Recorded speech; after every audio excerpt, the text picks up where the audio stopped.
Hi, I'm Lucas Colombo. I'm a senior automation engineer here at Maratek. And today I'm going to talk to you about our specialty engineered two-stage solvent recovery system. This system is designed to handle a hydrocarbon solvent stream that a customer in the garment industry came to us with. It was a proprietary oil dissolved in this hydrocarbon that we had analyzed and then modeled in our engineering tool Aspen to design a system exactly for that chemical. So the first stage is a high power boiler where we do most of our boiling. They get their hydrocarbon solvent back in a continuous basis, and as we recover the oil dissolved in this solvent, it accumulates in this boiler. And as the level increases, we eventually pump it over to the second stage, which acts like a high power vacuum dryer to produce dry feedstock for their process. Okay, next, let's look under the hood and look at some of the subsystems that I'm pretty proud of on this machine. So if you walk in between the machine here, we're in between the stages, and we're looking really under the hood of stage one. Here's where we have most of our pumps and some of the most critical systems. We'll start at the feed pump, which is set up temporary here for our testing in the shop. This would be somewhere else at the customer site.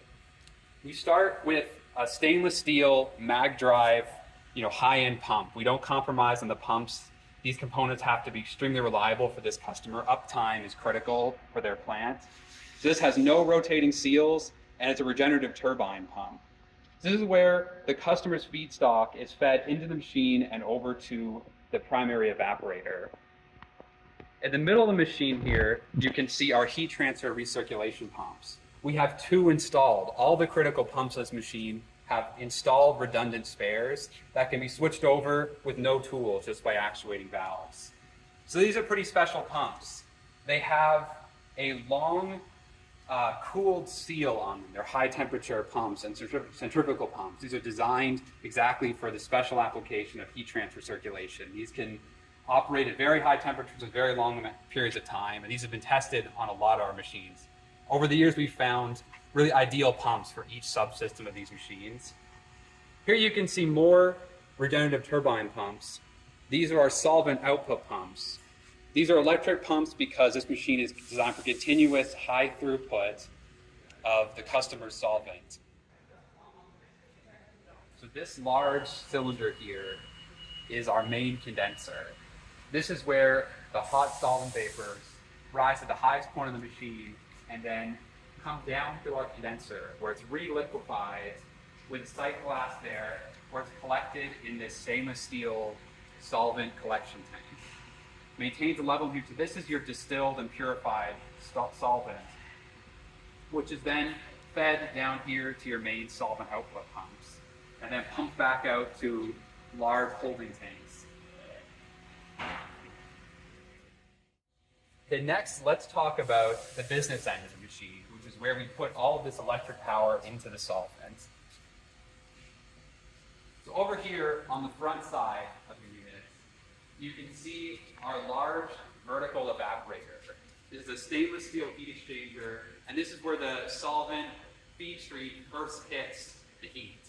So we're circulating that heat transfer fluid through those special high temperature pumps through this heat exchanger before the heat transfer fluid makes its way onto the still, where it continues heating and driving off solvent from the solvents.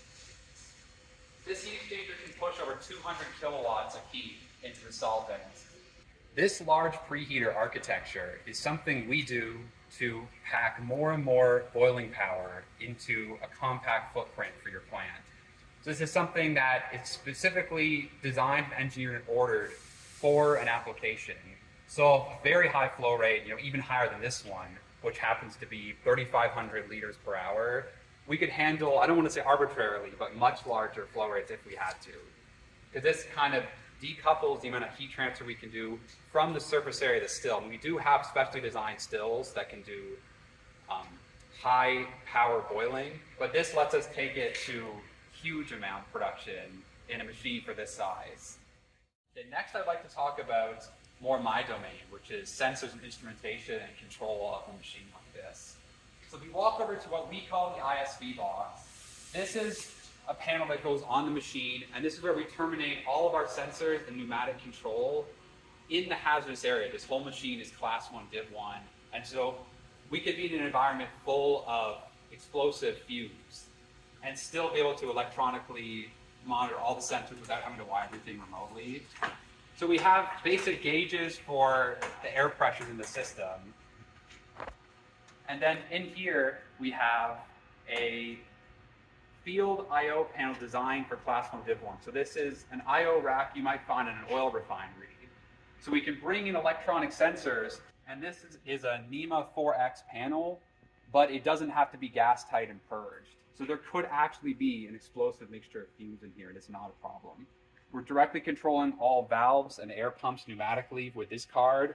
And here we're bringing in things like level sensors, temperatures, radar gauges, and communicating with a fiber optic cable back to our main PLC control panel, which is remote, which over here for our test setup is just set up right here.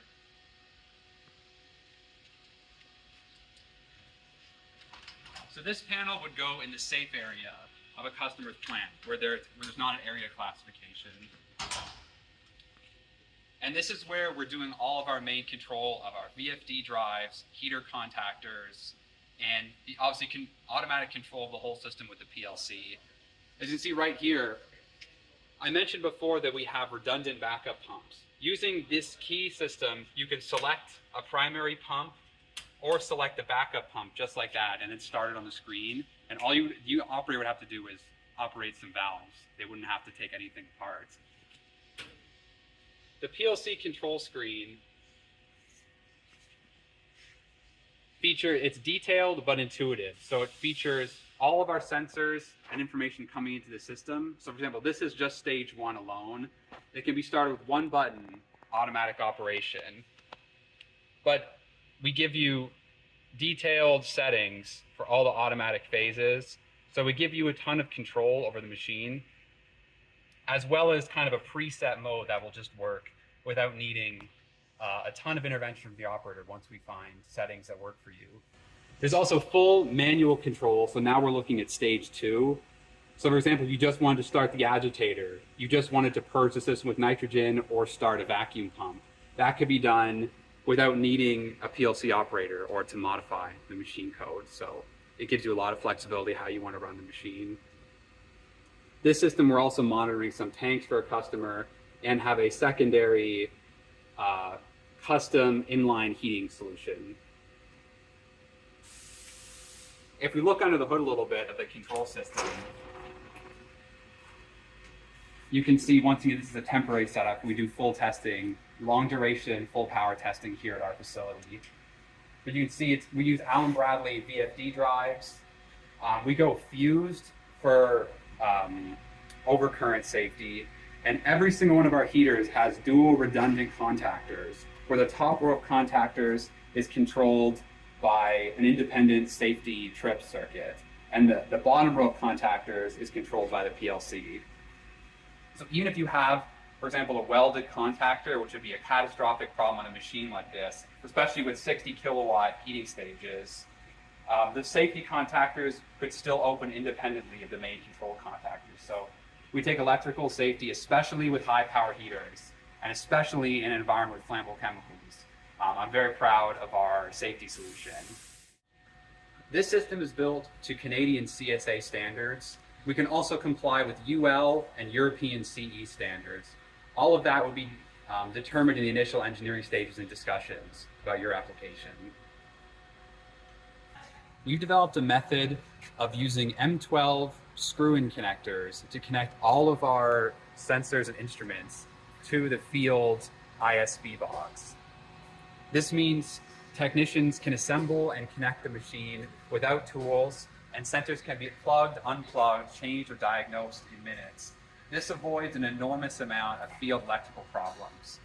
On stage 2, we have a very similar setup to stage 1. The solvent is condensed and then collected in a stainless steel collection drum here before being transferred out.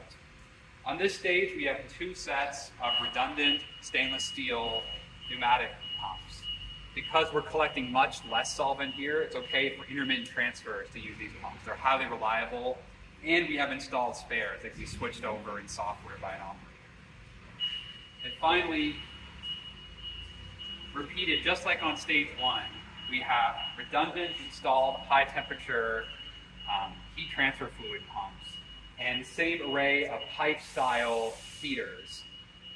This side we put 100 kilowatts of heat into a synthetic heating oil. So in this vacuum dryer stage, we're able to go to higher temperatures than the first stage.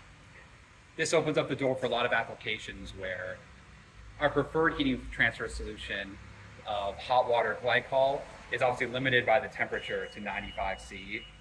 So using vacuum, we try and use that as much as possible for various reasons, but we have the ability to use synthetic oils to go to hundreds of degrees C. So next, I mentioned earlier that this is a two-stage solution, and the reason why we have a second stage is to act as a giant vacuum dryer. So once we boil off the majority of the hydrocarbon solvent and end up with a mostly dry solute, that is pumped over to this stage automatically. The systems are interconnected with pneumatic transfer pumps. And stage 2 has a lot of the same systems as stage 1. It's got an internal heating circuit, recirculation pumps, and input and output pumps. Once the oil is in here, it is heated in the still, and then we pull using a special 10 horsepower vacuum pump. We pull hard vacuum as we heat and hold it and stir it for an adjustable amount of time. It could be hours, it could be up to a day. As we heat it and pull a hard vacuum, what we're doing is creating a thermodynamic equilibrium where the last tiny bits of the hydrocarbon solvent dissolved in the oil tend to want to evaporate in the heated vacuum.